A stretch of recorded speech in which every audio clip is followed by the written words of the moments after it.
Hi students, good morning. Welcome to our video classes. In the previous class, we have learned about the properties of a solution. Again, let us revise the properties of a solution. Simply, the solution means what is that? Homogeneous mixture. Why it is homogeneous mixture? In this solution, the particle size is very small. Observed in this first one is true solution and second one is called as colloidal and third one is suspension.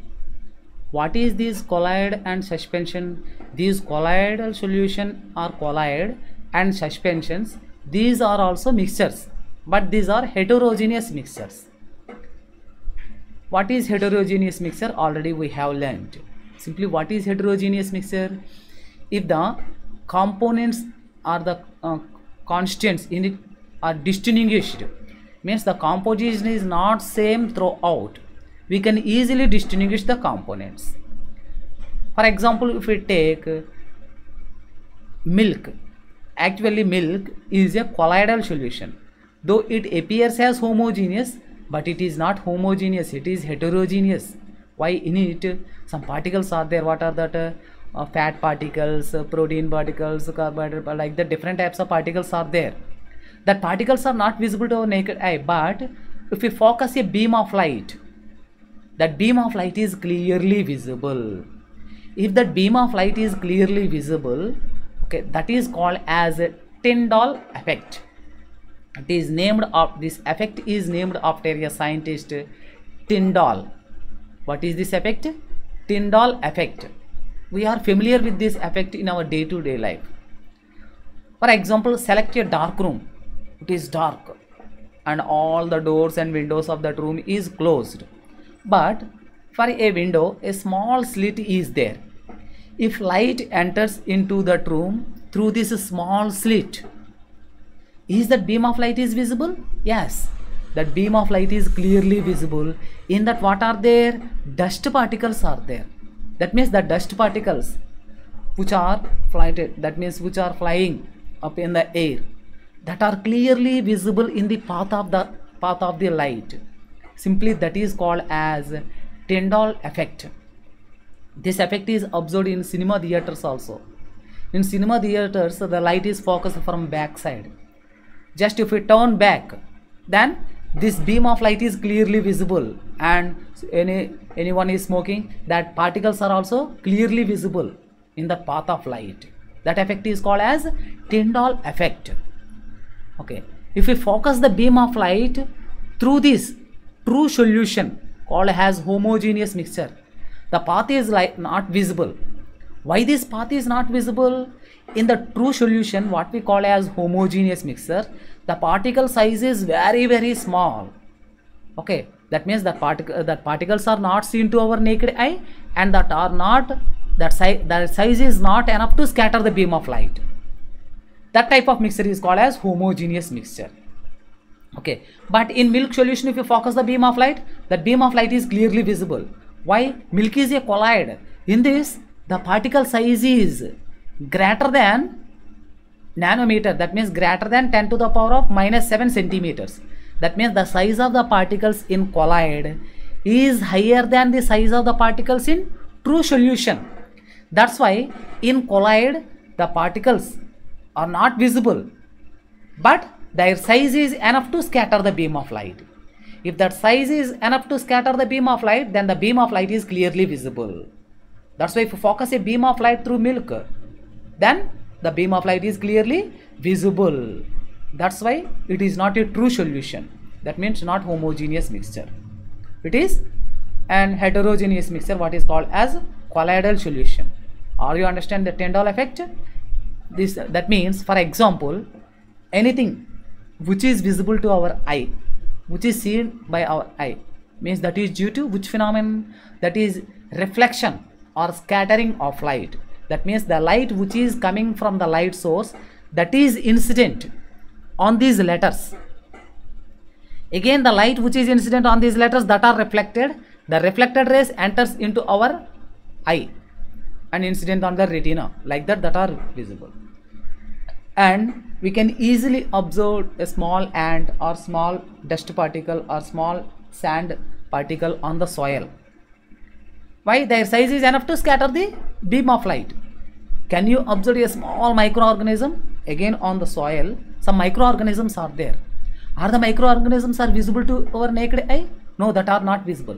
Why they are not visible? That are very, very small in size. That means their size is not enough to scatter the beam of light. That's why that are not visible to our naked eye. Understand? Like that. If their size is enough to scatter the beam of light, then the path of the beam of light is clearly visible. These are the main important properties of a solution. Next, can we separate the particles in a solution? No, we can't separate the particles in a solution. To separate, just as shown in the figure filtration, just take a glass tube and filter paper. Next, glass funnel, and this filter paper is folded into just like a cone. This filter paper is folded into cone, and this cone is placed on in the Thesel funnel, and this homogeneous the other end, that means the stem of the Thesel funnel, is placed in a test tube, and pour this homogeneous mixture in the funnel, that means mouth of the funnel where the filter paper is placed. Slowly this is filtered, that means homogeneous mixture is filtered just like drop by drop, drop by drop, drop by drop. If we filter a copper sulfate solution, copper sulfate means it is blue in color, take some water and add 2 or 3 crystals of copper sulfate and stir well. A blue colored solution is formed, that is homogeneous mixture of copper sulfate, aqueous solution of copper sulfate. Pour this aqueous solution of copper sulfate in the glass funnel. The drops, that means the drops are filtered in the form of drops. Still, what is collected in the test tube, that is filtrate. If anything is remained in the filter paper, that is residue. Anything is formed as a residue? No, anything is not remained on the filter paper, that means no residue is formed. Okay, but the solution which is collected, the substance which is collected in the beaker test tube is still colored, still blue colored. That what we call as filtrate. That means the components in it are not separated. If the components in it are not separated and it doesn't show Stendhal effect, that solution is called as homogeneous mixture. Next, heterogeneous mixtures. These heterogeneous mixtures are of two types. What are they? That are colloidal solutions and suspensions. What are these colloidal solutions and suspensions? Let us observe about this suspension. This suspension is a heterogeneous mixture. Why it is and colloid is also heterogeneous mixture. That means mixtures. These are two types, homogeneous and heterogeneous mixture. Already we have learnt about these homogeneous mixtures. Next, about heterogeneous mixture. What is an heterogeneous mixture? If we can distinguish the components, that means the composition is not same throughout the substance, and we can separate the components easily by filtration. And if you focus a beam of light, that beam of light is clearly visible. That is a heterogeneous mixture. That heterogeneous mixtures are two types, that is suspension. Again this suspension is also a heterogeneous mixture. That means the suspension solution is also a heterogeneous mixture in which the solute particles, that means which are relatively smaller component, that doesn't dissolve, that do not dissolve. If they doesn't dissolve, that means that remains suspended throughout the bulk of the medium. That type of heterogeneous mixture is called as suspension. Examples of suspension are chalk water mixture, muddy water, milk of magnesia, sand particles suspended in water, and flour in water. All these are examples for suspensions. For example, if we take water and add chalk powder, stir well. Okay, and are the chalk powder particles dissolve in the water? No, that remains suspended, and we can easily separate by filtration process. On the filter paper, the chalk is remain as a residue, and mud water also. Milk of magnesia means antacid. What we use it in our homes for acidity problem, that is milk of magnesia. magnesium hydroxide, which dissolves in water. Next, sand particles, wheat flour or rice flour in water. All these are examples for suspensions. In our daily life, we use a suspension also. What is the suspension? Actually, syrups, cough syrup. Okay. Next, Daizin syrup. All these syrups are consumed, used in our day-to-day life. All these syrups are examples for suspensions. Why? In this undissolved solute particles are present. That's why before consuming this any syrup, we have to shake. Why the syrup is shake well before using? Because the solute particles that are intermixed but not dissolved, whenever that are intermixed, and all the components present in it that enters whenever we shake. All these are examples for suspensions. Then what are the important properties of these suspensions? If we take a suspension, is it a homogeneous mixture? No, it is a heterogeneous mixture. And the particles, the size of the particles, observe the fourth point, the size of the particles in a suspension is large. Large means it is larger than 100 nanometer. In true solution, it is less than 1 nanometer. And in colloid, the size of the particles is intermediate in between the size of the particles in true solution and suspension.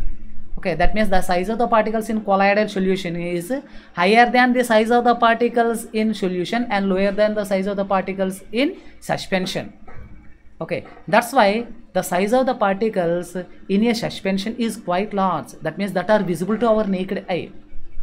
These particles are not, if they are particles are visible to our naked eye, then automatically they scatter a beam of light.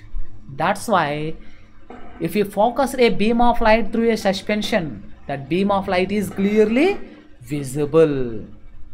Okay, that means the size of the particles. That means based on the size of the component particles in a mixture, we can easily say, is it a true solution or suspension or colloid. Okay, next, if we left undisturbed for some time, for example, wheat flour in water or chalk water mixture is taken and it is left aside without undisturbed, what happens? The solute particles are settled down, and above that we observe water. That's why is it stable? No, the suspension is unstable. Okay, if it is unstable, then the particles in this can be separated easily by filtration. If these properties, that means the particles in it can distinguish easily if the particles are separated by filtration, and if the particles are left settled down when left undisturbed for some time. Okay, and the particles are seen to our naked eye in a mixer. If they scatter the beam of light, then it is called as a suspension. Next, other type of heterogeneous mixture is colloid or colloidal solution. This colloidal solution is also an example for heterogeneous mixture. But if we observe this colloidal solution, it seems to be a homogeneous mixture. It seems to be a homogeneous mixture. But really it is not homogeneous mixture. It is heterogeneous mixture. Why? If we observe a colloidal solution, okay, we can't distinguish the particles. That means the particles are not seen to our naked eye. But if we focus a beam of light, that beam of light is clearly visible through this solution. This type of mixtures are called as colloidal solutions. That means the size of the particle size is intermediate between those in true solutions and those in suspensions. That means the size of the particles in colloid or colloidal solution is higher than the size of the particles in true solution and lower than the size of the particles in suspension. The best example for colloidal solution is milk. If we take milk, okay, whenever we take that milk, okay, the milk seller told, it is pure milk. Yes, as per generally it is pure milk. But as per chemistry, is it pure milk? No, it is not milk. It is a mixture. Why? In milk, water particles, protein particles, fat particles, like that different types of particles are present. But We can't distinguish the particles. Why? The particles are not visible to our naked eye. But if we focus a beam of light, that beam of light is clearly visible. Okay, that is called as colloidal solution. That means, how can you define this colloidal solution? A heterocolloidal solution. It means a heterogeneous mixture in which the particle size is too small to be seen to our naked eye, but their size is enough to scatter the beam of light. This type of mixture is called as colloidal solution or colloid. Examples of colloidal solutions are given here. Let us observe the properties of colloidal solution. Then what are the properties of colloidal solution? If you observe the properties, a colloid appears to be homogeneous. It appears to be homogeneous. Why it appears to be homogeneous? The particles are not seen to our naked eye. But actually it is heterogeneous. How can you decide that it is heterogeneous? When we focus the beam of light, that the path of the light is clearly visible. That's why actually it appears as homogeneous. But it is not homogeneous. It is heterogeneous. Why? The size of the particles in colloid is higher than the size of the particles in a colloid is bigger than in a true solution, but smaller than in a suspension. Okay, and observe, if a colloidal solution is left undisturbed for some time, all the particles are settled? No, these particles are not settled down. Milk, when milk is left aside, any particles are not settled? No. If it is pure milk, that means if it is spoiled, that means if it is changed into a precipitate, then only we observed. If it is not spoiled, pure milk means mixture, we didn't observe any particles. Okay, that's when any particles are not settled down means the particles in colloid are not separated by filtration. Why? The particle size is enough to scatter the light, but that are not visible to our naked eye. Okay, students, I hope that you understood about these homogeneous mixture true solution and heterogeneous mixtures that are suspensions and colloids. Thank you.